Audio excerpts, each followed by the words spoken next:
নমস্কাৰ ছাত্ৰ ছাত্ৰীসকল, তোমালোকক মই মোৰ চেনেলত এটা নতুন ভিডিঅ' লৈ আহিছোঁ তোমালোকৰ বাবে। এই ভিডিঅ'টো হৈছে HSLC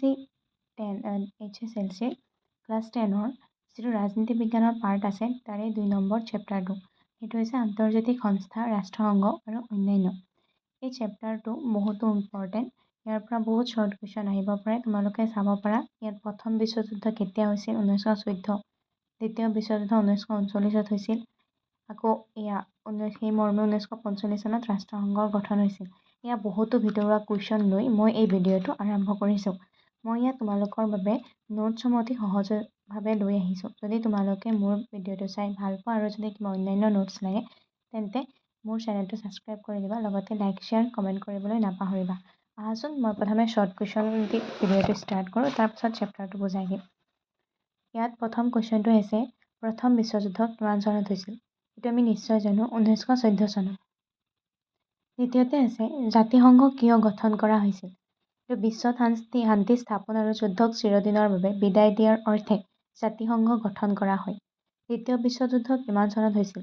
এইটো 1939 চনত। 1945 চনৰ 24 অক্টোবৰ তাৰিখে স্থাপন হোৱা অনুষ্ঠানটোৰ নাম কি? এইটো হৈছে ৰাষ্ট্ৰসংঘ। ছান ফ্ৰান্সিস্কো সন্মিলনত সৰ্বমুঠ কিমানখন ৰাষ্ট্ৰ সংঘৰ চনদত স্বাক্ষৰ প্ৰদান কৰিছিল? এইটো 51খন ৰাষ্ট্ৰই। ৰাষ্ট্ৰসংঘ দিৱস কোন তাৰিখে পালন কৰা হয়?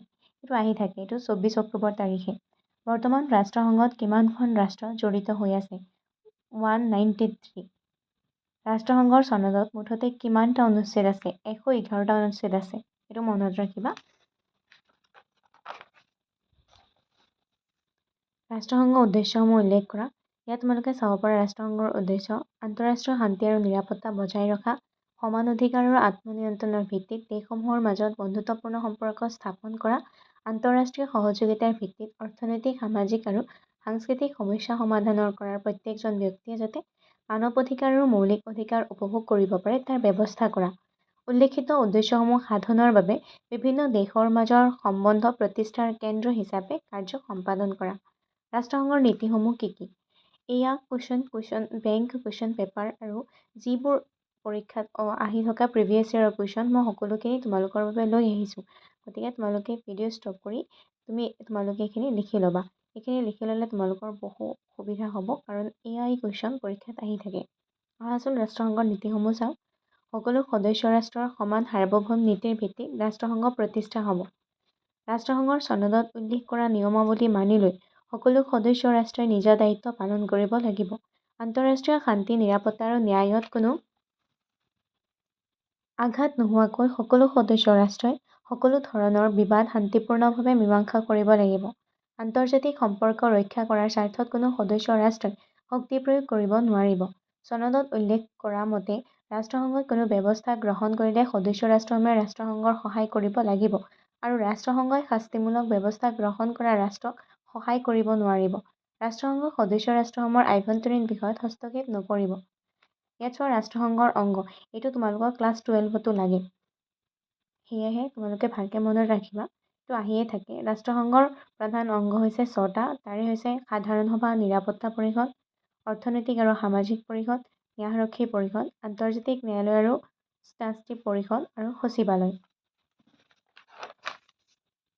ইয়াত হৈছে ৰাষ্ট্ৰসংঘ কিয় গঠন হৈছিল? আমি জানোৱেই, বিশ্বত শান্তি স্থাপন আৰু যুদ্ধক চিৰদিনৰ বাবে বিদায় দিয়াৰ অৰ্থে বিশ্ববাসীৰ মাজৰ পৰা ভয়-ভাৱ দূৰ কৰিবৰ বাবে ৰাষ্ট্ৰসংঘ গঠন কৰা হৈছিল। ৰাষ্ট্ৰসংঘৰ লগত জড়িত থকা 2টা এজেন্সিৰ নাম কি? এইটো হৈছে আন্তঃৰাষ্ট্ৰীয় শ্ৰমিক সংঘ আৰু বিশ্ব স্বাস্থ্য সংস্থা। তোমালোকে এইসমূহৰ ফুল ফৰ্ম চাবা। ILO, international labour organisation, WHO। এইখিনি মই তোমালোকক পঢ়ি দি নাযাওঁ, কাৰণ ভিডিঅ'টো বহুত দীঘল, বহুত কুৱেশ্যন এনচাৰ আছে।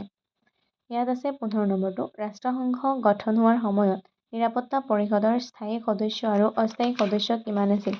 এইটো খুবেই ইম্পৰ্টেণ্ট। স্থায়ী সদস্য 5জন আছিল আৰু অস্থায়ী আছিল 6জন। কিন্তু কিমান চনত ৰাষ্ট্ৰসংঘৰ চনদত কিমান নং অনুচ্ছেদৰ সংশোধন কৰি অস্থায়ী সদস্যৰ সংখ্যা কিমানলৈ বৃদ্ধি কৰিছিল? এইটো 1963 চনত ৰাষ্ট্ৰসংঘৰ 23 নং অনুচ্ছেদত সংশোধন কৰি অস্থায়ী সদস্যৰ সংখ্যা 10জনলৈ বৃদ্ধি কৰিছিল। এইটো হৈছে ৰাষ্ট্ৰসংঘৰ স্থায়ী সদস্য ৰাষ্ট্ৰ কেইখনৰ নাম কি? এইটো স্থায়ী সদস্য কেইখন, এইটো ক্লাছ 10তো আছে, চাবা। ক্লাছ 12তো আহি থাকে। America, great Britain, France, Russia আৰু চীন। 18 নম্বৰটো হৈছে ভেটো কাক বোলে? ভেটো হ'ল ৰাষ্ট্ৰসংঘৰ নিৰাপত্তা পৰিষদৰ স্থায়ী সদস্যসকলে কোনো এটা গুৰুত্বপূৰ্ণ বিষয়ত তেওঁলোকৰ অসন্মতি প্ৰকাশ কৰিবলৈ প্ৰদান কৰা এবিধ ক্ষমতা। ৰাষ্ট্ৰসংঘ গঠন হোৱা সময়ত অৰ্থনৈতিক আৰু সামাজিক পৰিষদৰ সদস্যৰ সংখ্যা কিমান আছিল? 18 জন। 1965 চনত ৰাষ্ট্ৰসংঘৰ অৰ্থনৈতিক আৰু সামাজিক পৰিষদৰ সদস্যৰ সংখ্যা কিমান জনলৈ বৃদ্ধি কৰা হৈছিল? 27 জনলৈ। 1963 চনত ৰাষ্ট্ৰসংঘৰ অৰ্থনৈতিক সামাজিক পৰিষদৰ সদস্যৰ সংখ্যা কিমান জনলৈ বৃদ্ধি কৰা হৈছিল? 54 জনলৈ। ৰাষ্ট্ৰসংঘৰ অৰ্থনৈতিক আৰু সামাজিক পৰিষদৰ সদস্যসকলক কোনে কিমান বছৰৰ বাবে নিৰ্বাচন কৰে? সাধাৰণভাৱে 3 বছৰৰ বাবে নিৰ্বাচন কৰে। তোমালোকক মই যে ফাৰ্ষ্ট চেপ্টাৰটো আছে ভাৰতীয় গণতন্ত্ৰ সেইটোৰ লিংক মোৰ ডেছক্ৰিপশ্যনত দি দিম। তোমালোকে মোৰ চেনেলত ভিজিট কৰিও চাব পাৰা। তাতো মই শ্বৰ্ট কুৱেশ্যন লৈ আহিছোঁ যিবোৰ কুৱেশ্যন পেপাৰ আৰু কুৱেশ্যন প্ৰিভিয়াছ ইয়াৰৰ যিবোৰ আহি আছিল লগতে কুৱেশ্যন বেংকত থকা। ইয়াত বহুতো কুৱেশ্যন আছে। ভিডিঅ'টো বহুত দীঘল হৈ যোৱাৰ বাবে মই ইমানতে সমাপ্ত কৰিলোঁ। যদি তোমালোকৰ সেইসমূহ কুৱেশ্যনো লাগে, পঢ়িব বিচাৰা, জানিব বিচাৰা, তাৰ ভিতৰত আহিয়ে থাকে, তেন্তে মোক কমেণ্ট কৰি দিবা। মই সেই বিষয়ৰ সেই বাকী কুৱেশ্যনখিনি লৈও মই অন্য এটা ভিডিঅ' তোমালোকৰ বাবে লৈ আহিম। ধন্যবাদ।